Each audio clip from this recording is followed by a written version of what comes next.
Today we're going to talk about the alternating series. In this section we're going to have two big pieces, the alternating series test, in which we will actually try to determine when this series converges, and then later on we will talk about the alternating series estimation theorem, a theorem that actually brings back our discussions previously about estimating with the alternating series. And it's actually really nice because it shows that the remainder for the alternating series is pretty easy to bound, but we will get there pretty soon. Let's just start off with the definition. Here we go. An alternating series is a series whose terms alternate between positive and negative. Unfortunately, that means that the notation for an alternating series isn't the easiest to notate, and we can't put it into one nice form, but we can describe it as a series whose terms have two different factors. It has a negative 1 to a power, and this term, or this factor, I typically like to call an alternating factor.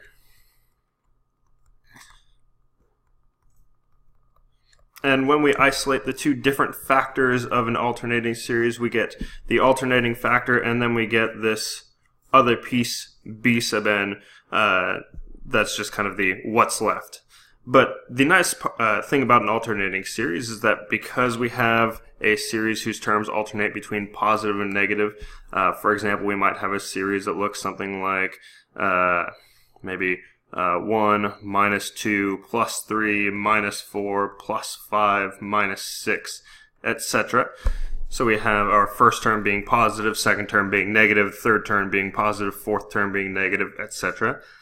The nice thing about this is that when we isolate this alternating factor, what we are left with is a series where we have a 1 plus a negative 1 times 2 plus a 3 plus a negative 1 times a 4 plus a 5, etc. And so what we notice is that the terms that are left over, they're all positive.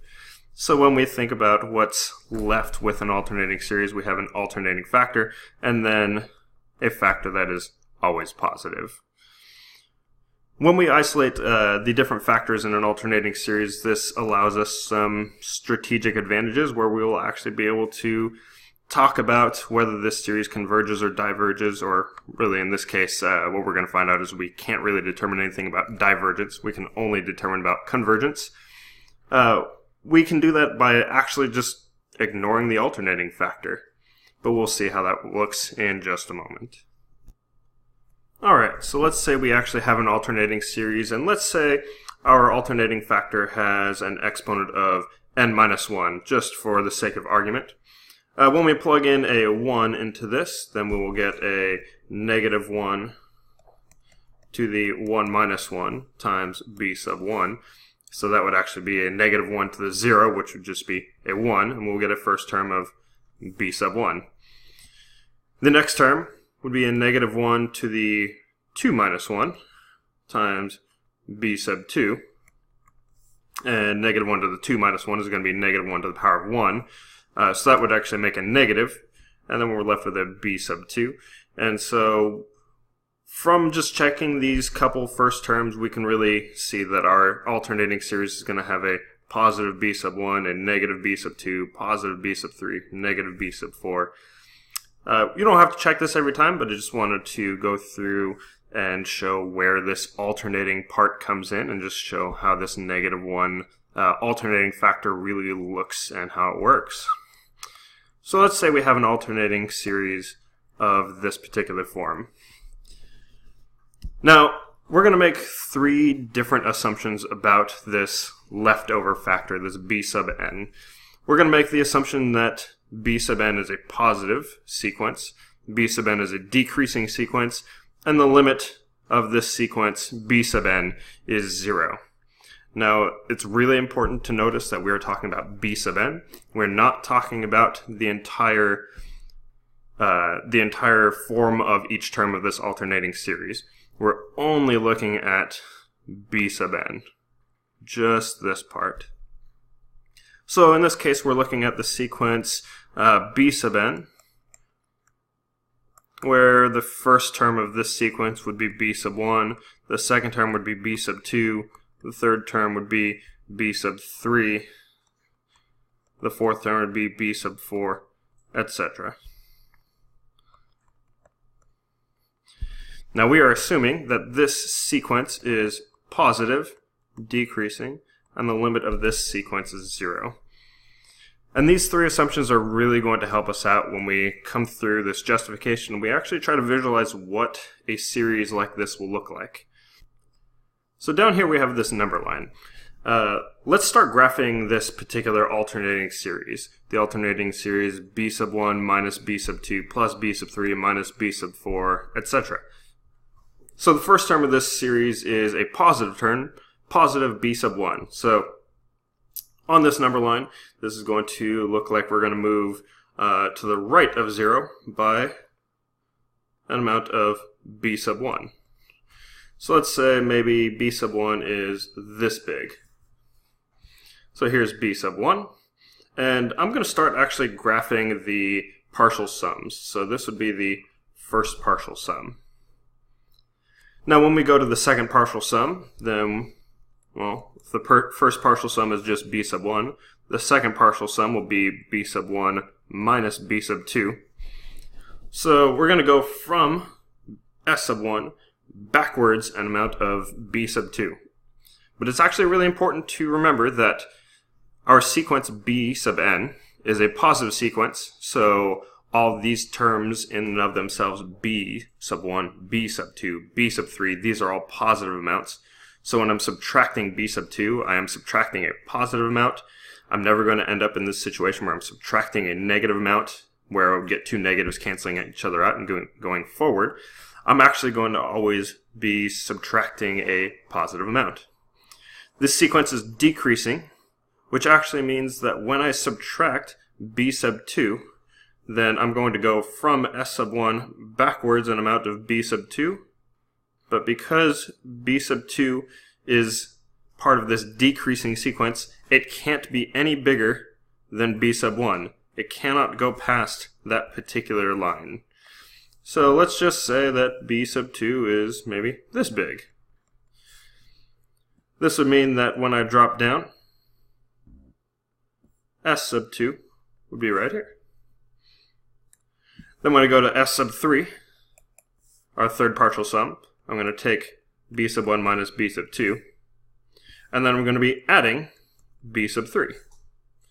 So from s sub 2, I'm going to move to the right b sub 3. And notice that, again, because b sub n is a positive sequence, b sub n is a decreasing sequence, this decreasing part means that I can't move past this red line right here. I'm actually limited by that amount, so b sub 3 has to end somewhere to the left of that red line. Let's say b sub 3 ends right here, so that when I look down, this is s sub 3. When I go to s sub 4, we have b sub 1 minus b sub 2 plus b sub 3. Same thing as before, but then I subtract b sub 4, so I'm going to move back to the left by this smaller amount, b sub 4. So notice that, again, the b sub n, these represent a decreasing sequence. So we have b sub 1 right here, which is kind of our biggest amount. B sub 2 is our second biggest one. B sub 3 gets smaller than that. B sub 4 gets smaller than that. We're just going to keep getting these decreasing sizes. Everything keeps getting smaller. To kind of speed up the process here, we do see that this would be s sub 4, but then when we add b sub 5, we're going to go back to the right, and we get s sub 5. When we get b sub 6, we'll go back to the left, and get s sub 6. And notice that we just keep kind of going back and forth. And the other big thing to know about on alternating series is that the limit of this series actually has to be 0. Sorry, limit of this sequence has to be 0. Now again, we're talking about the sequence b sub n. So we're talking about the sizes of these different terms that we keep adding together. These have to keep getting smaller and smaller and smaller and smaller, but they get so small that they keep zooming in toward 0. We're going to keep going back and forth, but eventually we're going to have to end up stopping somewhere because these amounts get so small. Somewhere in here is going to be the limit of this particular series. We will call this S. Sorry, sum, not limit of the series. Sum of the series. Now, through this exact same argument, we could have applied it to an alternating series of this other form, one of negative 1 to the n times b sub n, and it totally would have worked with that particular series as well. It would have actually just had a different alternating pattern. It would have been negative first and then positive second, negative third, positive fourth, and then it would have continued along in that particular pattern. But it would have followed this exact same picture as we just made right here. We get this idea of just kind of zooming in and going back and forth, back and forth, back and forth until we get down to our sum. This picture should serve as a justification for what we call the alternating series test. Now, the alternating series test is a test that tells us when a particular alternating series actually converges, but something that we will see is absolutely absent in this particular test is that we don't get any determination for when an alternating series diverges.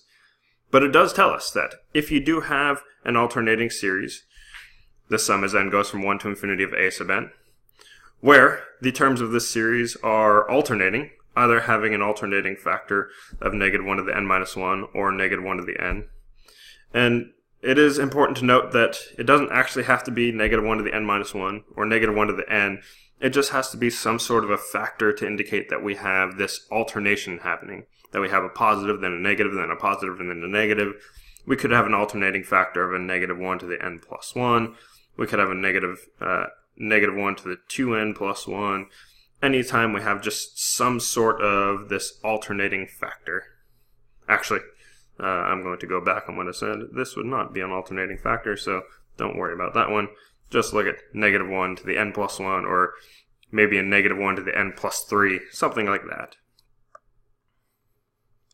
If we have an alternating series where we have some alternating factor and then we have a b sub n that's left over, and we also notice that this b sub n has 3 different properties.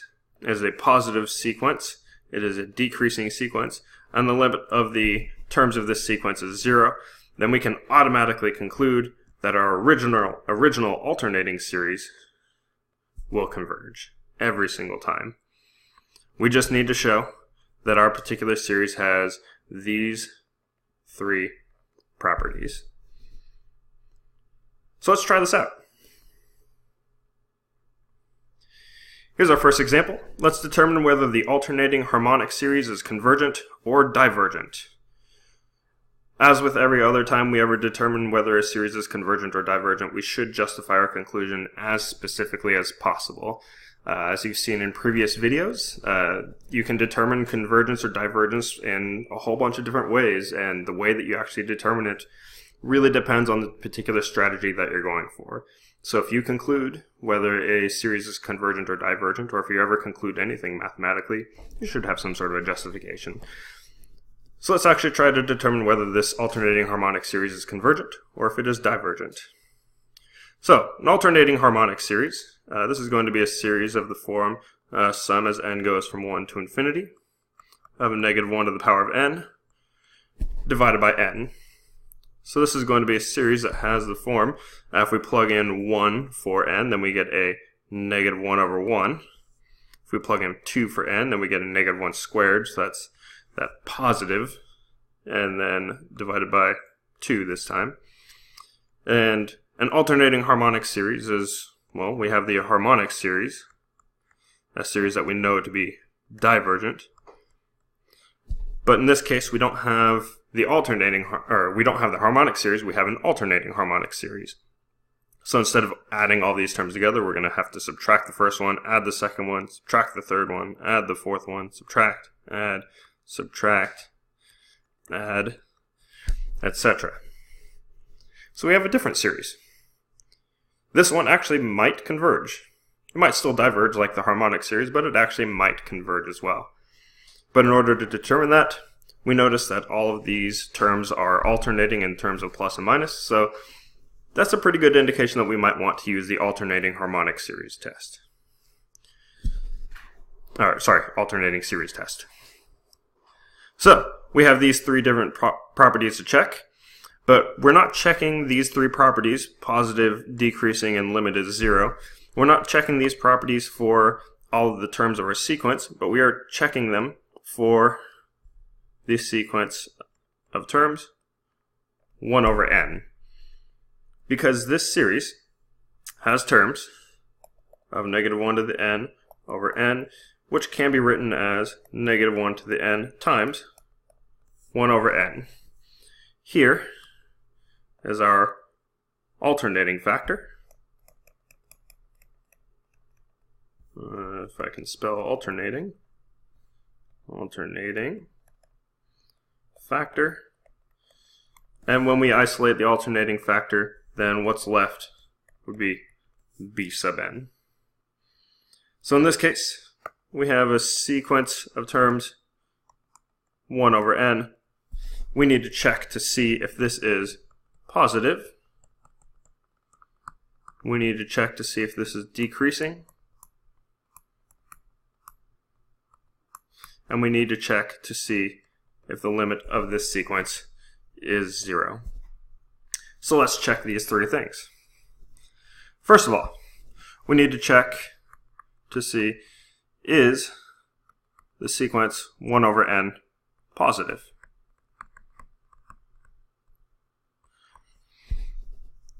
Now, depending on how much rigor is actually necessary, you may actually just observe that we have a positive sequence, or you may actually have to show something a little bit more rigorous. I definitely feel like if I look at the sequence 1 over n, this harmonic sequence, then we are looking at taking 1 and dividing it by n, which is either 1 or 2 or 3. It's a positive integer. I take a positive number, I divide it by a positive number, I get a positive number. To me, that seems like a pretty decent justification that this sequence of terms b sub n is indeed positive, but we might actually want to show a little bit more rigor. In this case, what we mean by that is we want to show that 1 over n is greater than 0. I'm not quite sure if this is true, so I'm going to put a question mark over it because we haven't actually shown this just yet. But if we actually see that 1 over n is indeed positive, then we can actually take this inequality and we can justify it by multiplying on both sides by n, and what we're left with is 1 is greater than 0. This is actually true for all n, which means that 1 over n is positive for all n. So, this actually does justify our conclusion that our sequence 1 over n is positive. Second, we need to show that this sequence is decreasing. Is the sequence 1 over n, the harmonic sequence, decreasing?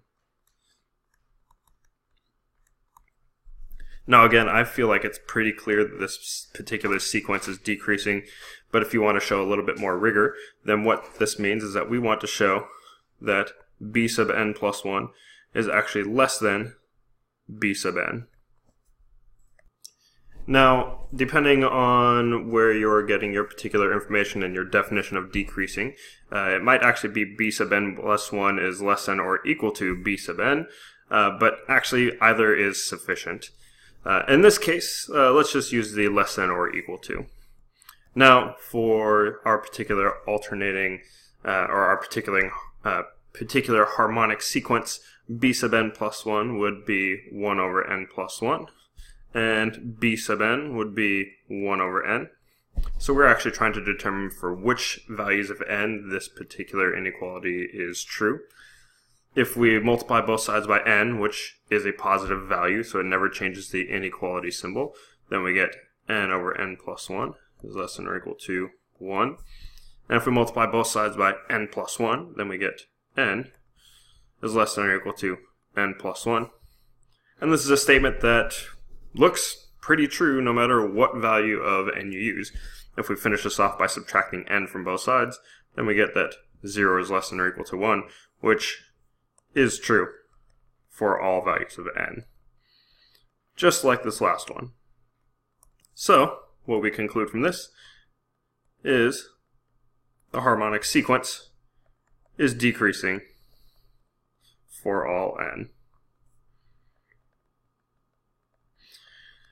Again, I feel like this statement is pretty obvious from this particular sequence, but if you want to show some more rigorous work, then the way to do that is to show that b sub n plus 1 is less than or equal to b sub n, at least for some number of terms that are greater than or equal to some value. Lastly, we want to show the limit of this particular sequence is 0. If this is true, then we will have shown that this sequence is positive, it is decreasing, and then the limit would be equal to 0, which means that we would be able to use the alternating sequence, or alternating series test. So, let's actually ask the question. Is the limit as n approaches infinity of 1 over n actually equal to 0? This one is actually pretty true, pretty clearly true. The limit as n approaches infinity of 1 over n is very strongly equal to 0. This is true, so we can actually go back and say, because b sub n, which is the sequence 1 over n, is positive, decreasing,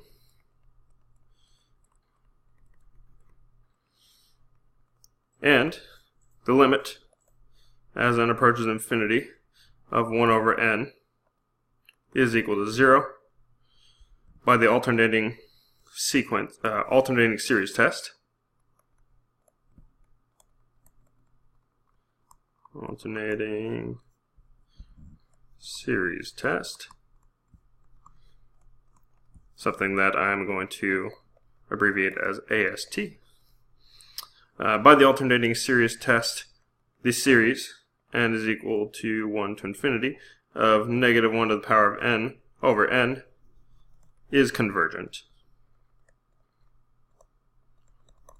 So, there's our conclusion, there's our justification. Our conclusion is that this alternating series is convergent. Our justification was the alternating series test, which is justified by everything written here in green. Alright. Let's try this with a slightly more complicated series. Let's try the same thing with the series as n goes from 1 to infinity of negative 1 to the n, multiplied by 3n over 4n minus 1. Let's try to determine whether the series is convergent or divergent, and just like before, let's justify our conclusion as specifically as possible. So notice again, just like we did up here, that we have a series where we have some sort of an alternating factor. That's this negative 1 to the n, and then we want to see what's left. In this case, because we see this alternating factor, that tells me that I probably want to use the alternating series test, and then I need to actually observe what's going on with this 3n over 4n minus 1. 3n over 4n minus 1. I want to determine if this particular sequence is positive, if it's decreasing, and if the limit of this particular sequence is 0. Now, the very first thing that I actually see with this particular sequence is that I can kind of go through this quick mental check and say, this sequence, it definitely looks positive. It looks like it's decreasing because the denominator is actually bigger than the numerator. So without any rigorous check, it does does look like the denominator is bigger, so it looks like this is a decreasing sequence. But it doesn't look like the limit of this particular sequence is 0. Just to show this, let's consider the limit as n approaches infinity of 3n over 4n minus 1. Now if we look at this particular limit expression, if we were thinking about this as a continuous function 3x over 4x minus 1, as x were to approach infinity, just thinking about it as being a continuous function, it looks like it's something that we could use L'Hopital's rule on. We can use L'Hopital's rule because as n approaches infinity, 3n approaches infinity. 4n minus 1 approaches infinity. We do get an indeterminate form, so we can actually use L'Hopital's rule. With L'Hopital's rule, we get that this is equal to the limit as n approaches infinity of 3 over 4, and that very clearly is not 0. It's 3/4. The big danger with the alternating series test is that if you actually show that it doesn't have these three properties, then you are not able to conclude that this series diverges. Instead, we just say that the alternating series test does not apply. I said I was going to use AST. AST does not apply.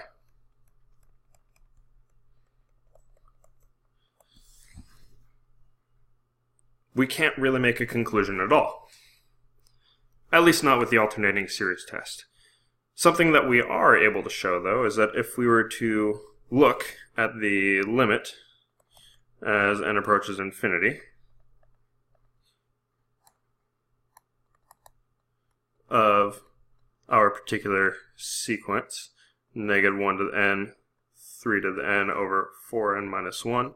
Sorry, it's not a 3 to the n, it is a 3 times n.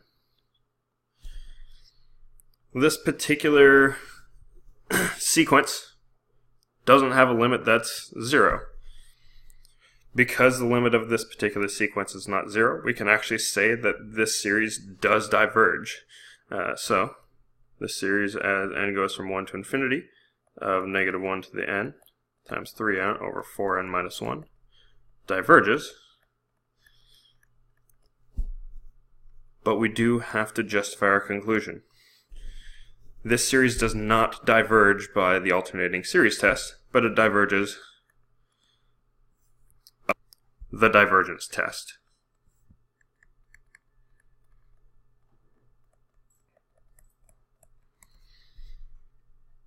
So, we want to make sure that when we use the alternating series test, that we make sure that all three of our conditions are satisfied, just like we did up here. In those cases, we can use the alternating series test and we can conclude convergence. But if those different pieces do not all get satisfied, we can't conclude divergence. We have to just go with some other methodology. In this case, we went with the divergence test. All right. So, I want you to take a few moments. Go ahead and pause this video and try out exercise 1.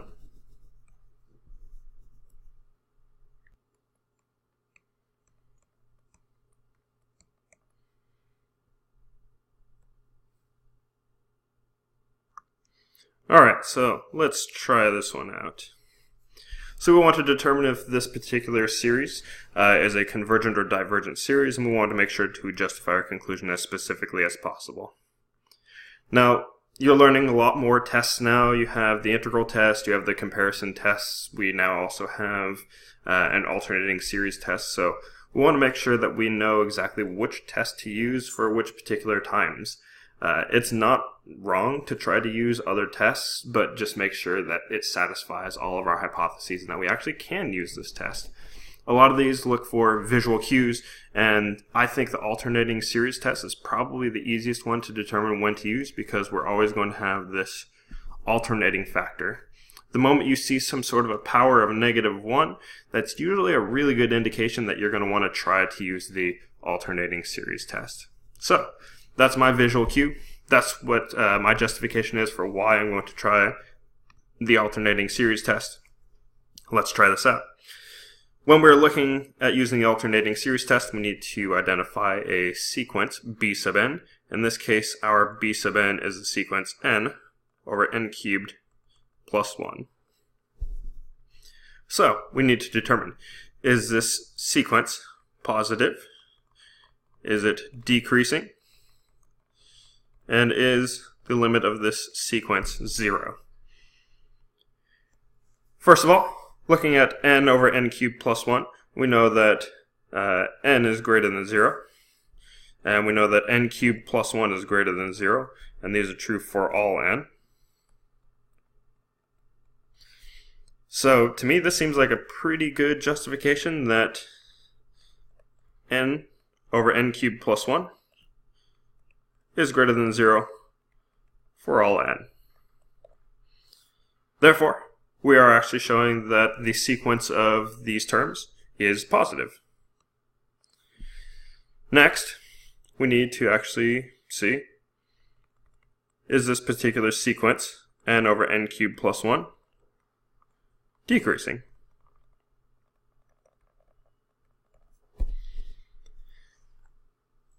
In this case, it's not nearly as obvious as the positive part. I think that there's actually something to show in this particular case.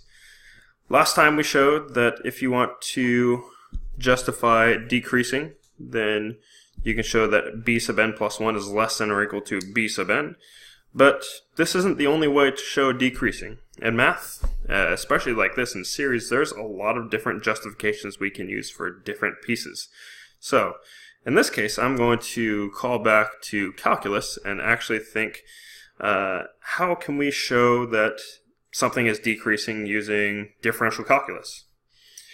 In differential calculus, we would be looking at some sort of a continuous function. So instead of looking at n over n cubed plus 1, I'm actually going to write, consider the continuous function. F of x is x over x cubed plus 1. Now we want to actually show that this particular function is a decreasing function for positive values of x. How do we do that? We use the first derivative. The first derivative of a particular function tells us when a function is increasing, when it's decreasing, or when it actually goes horizontal. So let's find the derivative. If f of x is x over x cubed plus 1, then we want to find f prime of x. Now in the coming videos, we're actually going to start taking derivatives quite a bit more, so this will be a pretty good practice. When we are looking at this particular kind of function, we have a quotient, so we want to use the quotient rule. Quotient rule says the derivative of x over x cubed plus 1, we're going to want to take the derivative of the top, which is 1, multiply that by the bottom, x cubed plus 1, subtract that from the derivative of the bottom, in this case 3x squared, multiplied by the top, x, and divide that by the square of the denominator, x cubed plus 1. Let's go ahead and clean this up a little bit. 1 times x cubed plus 1 is x cubed plus 1. 3x squared times x is 3x cubed. When we subtract those two, we should get negative 2x cubed plus 1. In the denominator, we just have x cubed plus 1 squared. And now let's try to remember exactly what we're doing with this. We're trying to determine when this thing is negative. So, if we have negative 2x cubed plus 1 over x cubed plus 1 squared, we're trying to determine for which values of x is this less than 0. Now the denominator, x cubed plus 1, because we're looking at positive values of our input, because we're looking at n's, and n is always going to be a positive value, we're really only considering when x is positive. When x is positive, x cubed plus 1 is positive, and therefore x cubed plus 1 squared is also positive. So we can multiply both sides by x cubed plus 1 squared, and we should end up with negative 2x cubed plus 1 is less than 0. If we add 2x cubed both sides, we get 1 is less than 2x cubed. And if we divide by 2 and cube root, then we end up with the cube root of 1/2 is less than 0, less than x. These are all the values of x that would create a negative derivative. The cube root of 1/2 is a number that is positive, but it is also smaller than 1. So what we've just shown is that this particular function, f of x, has a negative derivative for all positive values, or all values of x that are greater than the cube root of 1/2, which actually means that this particular sequence, n over n cubed plus 1, is a decreasing sequence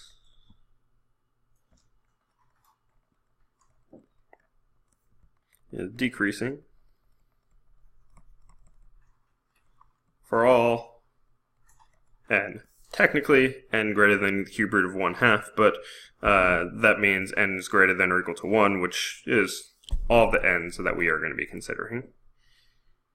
So here's another way to actually show decreasing.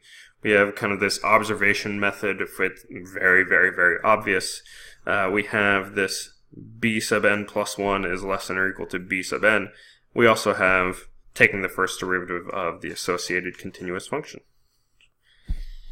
We're on our way to using the alternating series test. We've shown that this particular sequence is positive. We've shown that it's decreasing. Now we need to actually see if this limit is 0. Is the limit, as n approaches infinity, of n over n cubed plus 1 equal to 0? Well, in order to do that, let's actually take the limit as n approaches infinity of n over n cubed plus 1. Now, just like before in the above example, I see that this, if we were to think of this as a continuous function, if we were to think of its associated function, f of x, just like we had done over here, then this particular limit would have a limit as n approaches infinity of n, which is infinity, over the limit as n approaches infinity of n cubed plus 1, which would be infinity, so we get an indeterminate form. In this particular case, we can use L'Hopital's rule, and we get a limit as n approaches infinity. Derivative of n with respect to n would be 1. The derivative of n cubed plus 1 with respect to n would be 3n squared. Notice we actually did these derivatives right over here. And now we're actually doing it in a different context. This second limit on the right here, I think that's pretty clearly 0. The limit as n approaches infinity of 1 is 1. Limit as n approaches infinity of 3n squared is infinity. 1 cut into an infinite number of little pieces is 0. So, what we've just shown is that the limit as n approaches infinity of n over n cubed plus 1 is 0. Because the limit as n approaches infinity of n over n cubed plus 1 is 0, because this particular sequence n over n cubed plus 1 is decreasing, and because this particular sequence n over n cubed plus 1 is positive, we have met all three of the requirements of using the alternating series test. And so, by the alternating series test, our original alternating series as n goes from 1 to infinity, of negative 1 to the n minus 1 times n over n cubed plus 1, this converges. And there we have it. So let's move on to this last page. Just like with the integral test, just like with the comparison test, we can sometimes actually determine convergence. But when we determine convergence, we're not necessarily getting the sum. Now, if you had a geometric series, we could actually find the sum. But pretty much any other case, we just determine convergence. So sometimes we might want to actually estimate. Now, see this exploration right up here says estimating a series always comes out to computing S sub n. This is something that we've seen several times before. If you want to actually approximate a sum, then just add up a bunch of those terms. If we go back to this picture on this first page, then we actually want to try to figure out about how good our approximation is. Well, what's nice about the alternating series is that we're kind of zeroing in on our sum. We see our sum in this particular picture is right here. Here's S. That's what we're going for. And if we want to approximate this sum, then it's probably wise to use more and more and more terms. But when we stop adding, we want to know exactly how good our approximation is. In this case, if we were to, say, approximate our sum with just the first partial sum, S sub 1, then we can see that S sub 1 to S, it's got a pretty good size of a gap between those two. But how big of a gap is that? If you remember from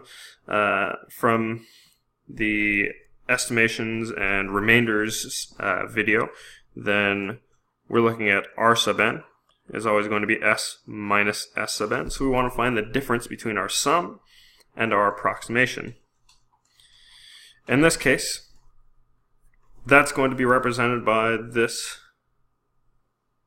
particular length right here, at least in terms of size.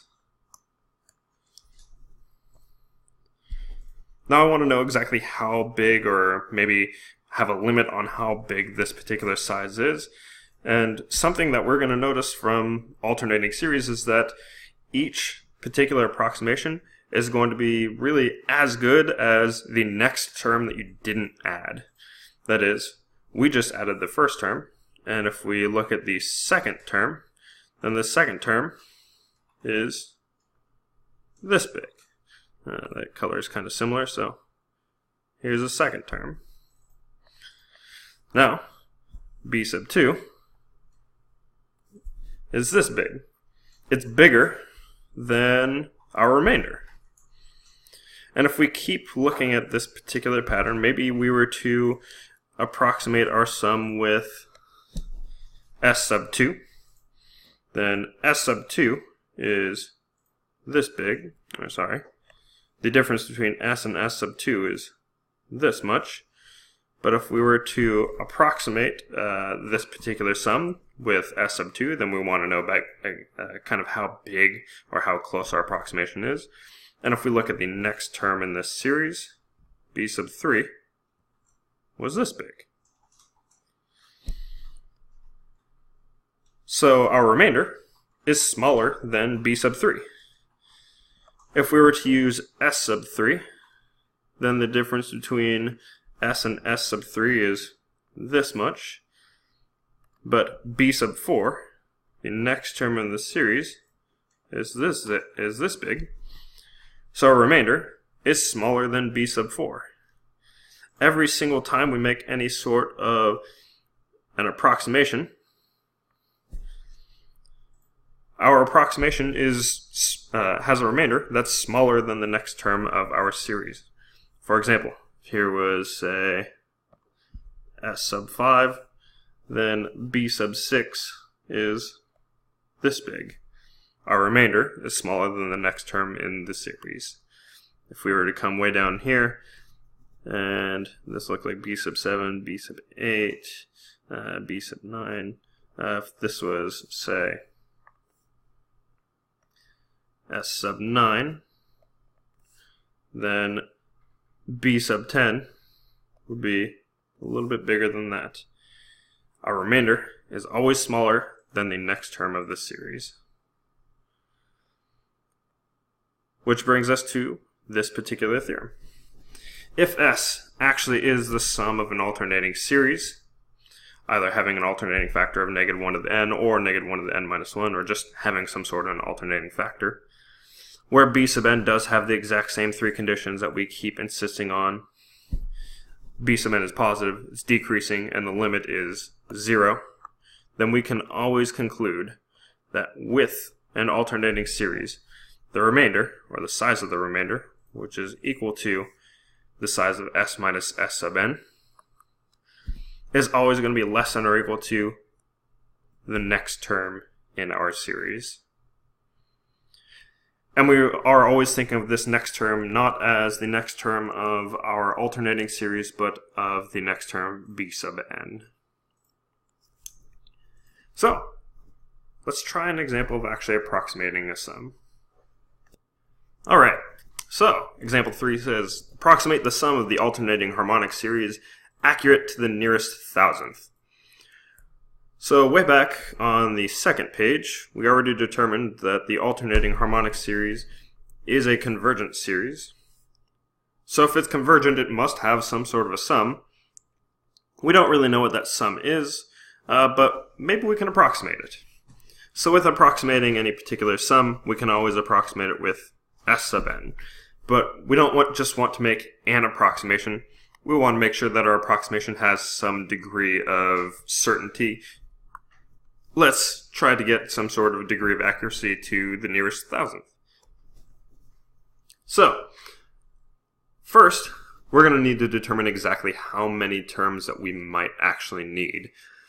In this case, we want our remainder, r sub n, in size to be smaller than or equal to 0.001, 1,000th.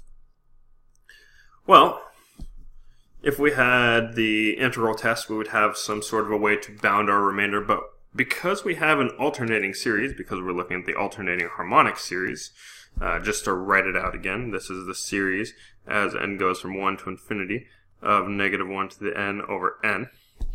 Because we have an alternating series, we can actually use the alternating series estimation theorem, which says our remainder is bounded by b sub n plus 1.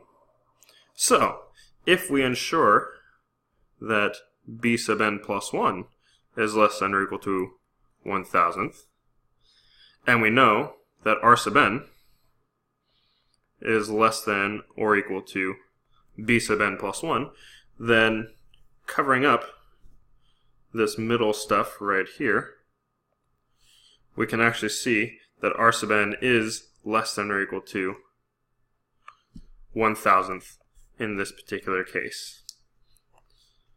But it's a little bit easier to show that with b sub n plus 1, because we know what b sub n plus 1 is. In this case, b sub n is 1 over n, so b sub n plus 1 should be 1 over n plus 1. Because that's less than or equal to 1,000th, which we can write as a fraction as 1 over 1,000, we can actually figure out what n values satisfy this inequality. If we multiply both sides by n plus 1, multiply both sides by 1,000, then we get 1,000 is less than or equal to n plus 1. If we subtract 1 from both sides, then it turns out we need at least 999 terms of this particular alternating series in order to have the degree of accuracy of being accurate to the nearest thousandth. I don't know about you. I don't really want to add these all by hand. So let's go to Desmos. Alright, so if we come open, we open Desmos, then we are trying to find the sum as we don't actually need to change it to an I in this case because we're not using a slider, so we're just trying to find the sum as n goes from 1 to the number of terms that we've found that we need, 999, of negative 1 to the power of n over n. Here's our alternating harmonic series, and it looks like we need 999 digits to get a sum of about negative 0.693647443, blah, blah, blah. If we want this accurate within the nearest thousandth, then we actually want to go at least one more decimal place than the thousandth, that is 4 decimal places. We're going to be looking at a sum of about negative 0.6936. So we're going to say that the sum is about negative 0.6936. And here should be a sum that is accurate within the nearest thousandth. Alright, so for this next exercise, I'm going to give you an opportunity to try this out. So take a moment, pause the video, and try this one out on your own. Alright, so let's give this one a shot. We want to actually show that the series -1 to the n plus 1 over n squared converges. Once we do that, we want to justify our conclusion as specifically as possible. Once we've determined that, we want to actually determine how many terms of the series are necessary to approximate its sum, because it is a convergent series. We want to approximate its sum within a remainder of 0.0005. So, first of all, we need to actually show that this series converges. I notice an alternating factor here in -1 to the n plus 1. Now, that's not the same alternating factor that we've seen in the alternating estimation theorem, alternating series estimation theorem. It's also not the same alternating factor we saw in the alternating series test, but it does fit the definition of an alternating series. It's a series whose terms alternate between positive and negative. So even though the alternating factor looks a tiny bit different, it actually doesn't really matter so much because that doesn't affect the b sub n. In this case, if we want to use the alternating series test, then we are looking at b sub n being 1 over n squared. Now to me, I look at this particular sequence, 1 over n squared, and I see that I'm going to be taking 1, I'm going to be dividing it by the square of a positive number, so positive number divided by a positive number. This is a definitively positive sequence. I see that the denominator just grows with every single new term, so to me this looks very much like a decreasing sequence. And the limit as n approaches infinity of 1 over n squared really is 0. So to me this is very clearly a convergent series, or a convergent sequence. Or rather, by the alternating series test, this is very clearly a convergent series. By the alternating series test, the sum, as n goes from 1 to infinity, of -1 to the n plus 1 over n squared very much converges. Now, if we were going to actually approximate its sum so that the remainder were less than, or the remainder in size were less than 0.0005, we actually want to determine exactly how many terms of this series are necessary. That is, we are looking for what must n be. Now, from the alternating series estimation theorem, we know that the size of r sub n is less than or equal to b sub n plus 1. So if we want the size of r sub n to be less than 0.0005, and we know that if we let b sub n plus 1 be less than 0.0005, well, we know that b sub n plus 1 is greater than or equal to the size of our remainder, so this would be an appropriate substitute for actually finding what n is. Let's find out what values of n would actually give us this particular result. Now we like this b sub n plus 1 because it's something that's really easy to actually find. N plus 1 is what we want to plug into b sub n. B sub n is 1 over n squared, so we're looking at 1 over n plus 1 squared. On the right side, we have 0.0005. So we want to find out what values of n actually satisfy this inequality. If we multiply both sides by n plus 1 squared, divide both sides by 0.0005, then we should get 0.0005 0.005 as a reciprocal on the left, n plus 1 squared on the right. If we take the square root of both sides, then we should be looking at the square root of 1 over 0.0005 is less than n plus 1. Technically, we should be looking at a plus or minus in this particular case, but the negative won't really result in too much because we aren't going to be looking at negative inputs here. We're really just looking at positive, so we're not too worried about that. If we subtract 1 from both sides now, we get negative 1 plus the square root of 1 over 0.0005. That is a value that is less than n. So, I'm not sure what this particular value is. Just like everything else we've been doing, let's bounce over to Desmos, see what Desmos reports as this value. We're going to be looking at negative 1 plus the square root of 1 over 0.3 zeros and a 5. It looks like about 43.7. So if we come back here and we say this is about 43.7, this is less than n. So this tells me that n needs to be at least 44. And we can conclude that in order for S sub n to be accurate within the size of R sub n, being less than 0.0005, we need n to be at least, what we say, 44. And there we go. This is alternating series. Thank you.